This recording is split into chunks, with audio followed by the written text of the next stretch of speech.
mau maghrib.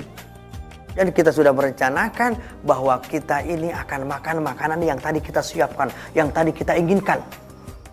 Ingin ini, ingin itu, sudah ada di meja makan kita. Maghrib berkumandang, kita bahagia. Lalu kita menyantap makanan, minuman, sepotong roti, kemudian minum. Hilanglah haus, hilanglah dahaga, hilanglah lapar. Makanan masih banyak. Kita ambil kolak yang manis-manis. Kemudian setelah itu kita belum makan. Ya Rob, kok sudah kenyang? Baru 1 gelas air minum, air putih.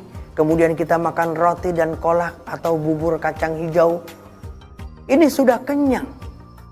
Sementara kita menyiapkan makanan-makanan yang lain banyak sekali. Goreng-gorengan, kue, terus kemudian air minum pun bermacam-macam. Yang lainnya belum termakan ya Rob. Tapi perut saya sudah kenyang, saya sudah cukup. Kenapa sudah cukup? Hikmah apa di balik ini semua, saudara? Maka kita cermati, ini adalah hikmah kehidupan. Apa yang kita cermati? Bahwa ketika kita hidup di masa muda, usia 30, usia sampai 40, sampai 50, terutama usia di 30 sampai 40.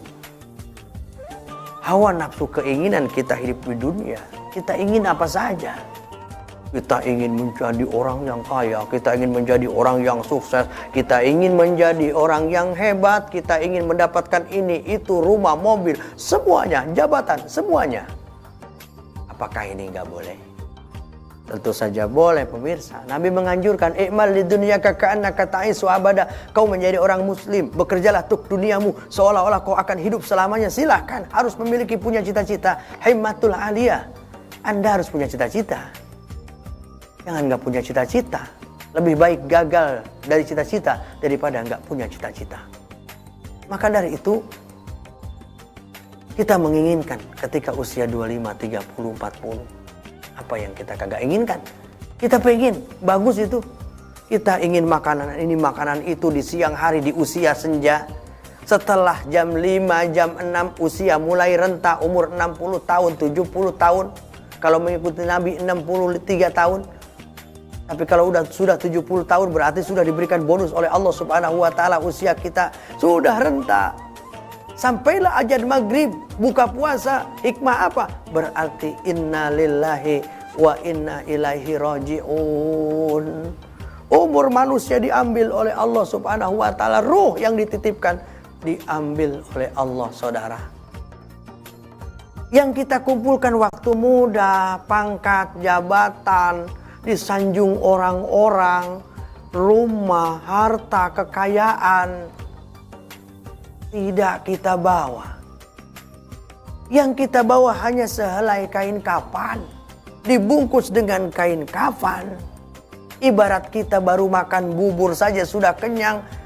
Lalu kemana makanan-makanan yang lain? Cukup ini saja, bubur saja saya sudah kenyang. Ketika kita meninggal dunia, innalillahi wa inna ilaihi raji'un. Cukup kain kafan yang menjadi pembungkus saya.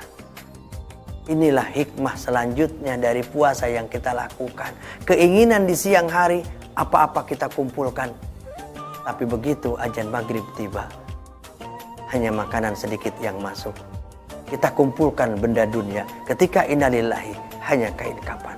Pemirsa yang dirahmati oleh Allah, tanpa terasa sudah di akhir daripada segmen ini. Kita tarik kesimpulan. Beberapa hari kita berpuasa, hingga mau akhir puasa ini. Semoga sudah ada pelajaran hikmah untuk kita jadikan pelajaran. Saya lapar, nggak enak itu lapar. Saya haus, tidak enak itu haus. Berapa banyak orang yang lapar dan kehausan. Jadilah kita wamut'imil ji'an, orang yang memberi kepada yang lapar. Dan Allah akan janjikan surga itu rindu.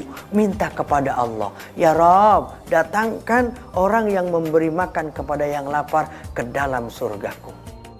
Lalu hikmah yang kedua adalah wanti-wanti.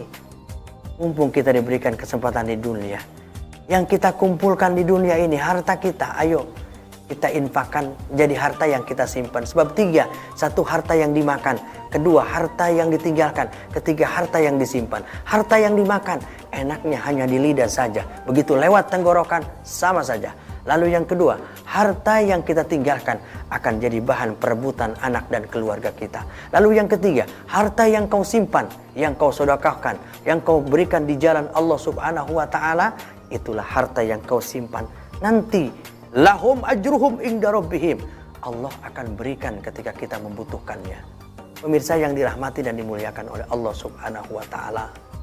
Jadi hikmah daripada pelaksanaan puasa itu ada di dalam jiwa diri kita sendiri. Mari kita ambil hikmah agar kita semakin baik, agar kita semakin bertakwa dengan puasa yang kita lakukan, karena Allah lah yang punya segalanya, Allah yang maha segalanya. Ketika Allah memberikan kewajiban puasa, tidak hanya sekedar beban buat kita. Kok Allah wajibkan puasa kepada saya? Berarti Allah membebankan kepada saya. Tidak, di balik kewajiban itu ada hikmah. Di balik kewajiban itu ada pelajaran. Di balik kewajiban itu ada keuntungan, bukan buat Allah, saudara. Allah tidak merasa untung kita puasa, tapi keuntungan itu akan dikembalikan kepada diri kita. Terima kasih ya Allah, Engkau telah berikan pelajaran di Ramadan sehingga hikmahnya aku mendapatkannya. Pemirsa yang dirahmati dan dimuliakan oleh Allah, itu saja di segmen terakhir ini, mudah-mudahan menjadi pelajaran buat kita.